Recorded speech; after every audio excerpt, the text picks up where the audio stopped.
What's good, my people? What's good, my people? It's your boy Dev back with another video. And yes, Sirski, we got a Game 7. But before we preview this Game 7, I need you to sub to my channel at Break It Down Dev. Go ahead, hit the subscribe button to my boy Jackson Kruger Sports channel. Like the video, but let's get it. So we'll be going over all of the games in the series, and then we'll hit that Game 7 in my previews and predictions for that. But to start it off, the end of Game 6 was amazing, and having that scrum going into Game 7, I love to see that energy by both teams, letting you know that they wanted to put everything on the line just for this moment in this Game 7. All that matters truly is Game 7. So they just came off a double overtime game, so I know both teams are going to be a little fatigued, maybe a little tired, making a few more substitutions earlier into the game just to let the players get their legs back under them. But let's get back to Game 1. So let's start with Game 1. So Game 1, the Celtics won 112-94. Nobody on the Raptors looked good other than Kyle Lowry. He had 17 points. That's not even all that amazing. That's not his best game. But no one on the Raptors looked good. The Celtics came out and smacked them. They had 5 players score over 13 points. And we got to see that Marcus Smart was a big factor in that win, or in their adjustment to losing Gordon Hayward.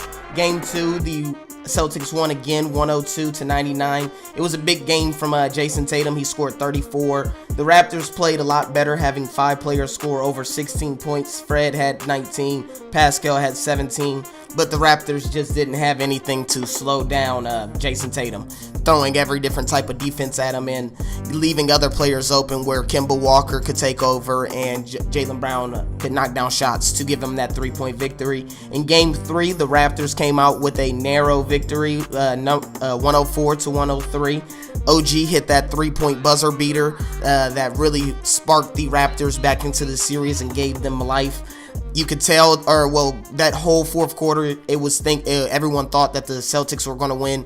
Even I bet ESPN's predictor had the Raptors at a 0.1% chance to win that game later in, with 15 seconds left. Kyle Lowry had 31, Fred VanVleet had 25, and they looked better, and you could tell that they changed their defense up and figured out a way to spark their offense to score a lot more points.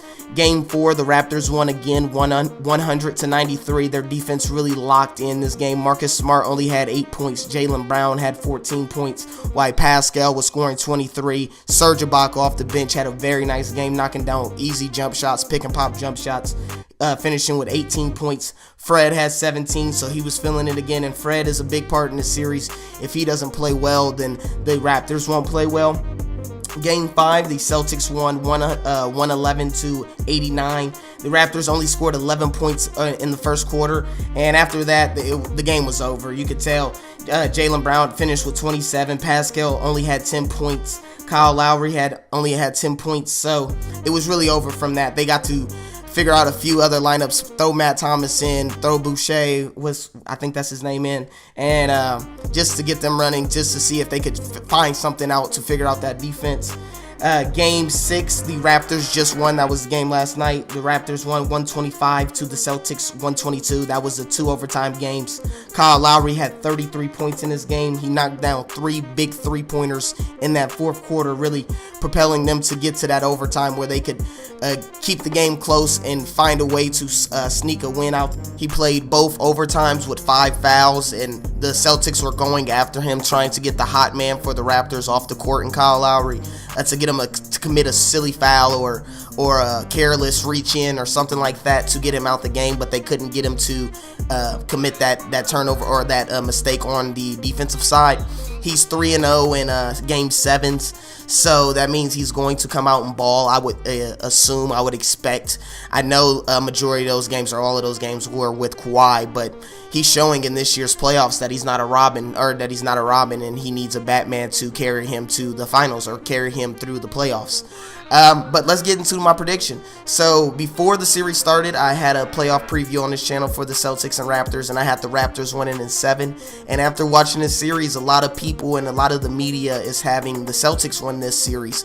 But after their collapse from winning the first 2 games and letting the Raptors sneak back into this this series, winning those next winning 3 and 4, and then coming out in game 5 with a little bit more energy. I just don't know if they missed their opportunity to knock the Raptors off. The Raptors are hot. They're feeling themselves.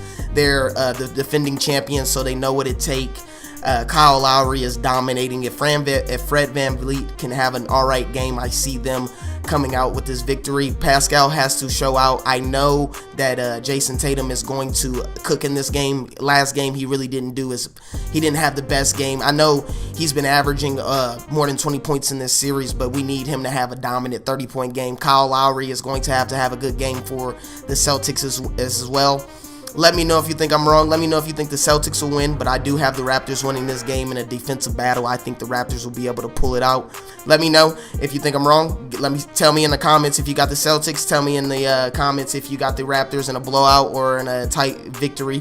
Thanks for watching my video. Go subscribe to my channel at Break It Down Dev. Subscribe to my boy Jackson's channel at Jackson Kruger Sports. Like the video for me. Share the video with any fans of the Raptors or Celtics. I'll see you guys in the next one.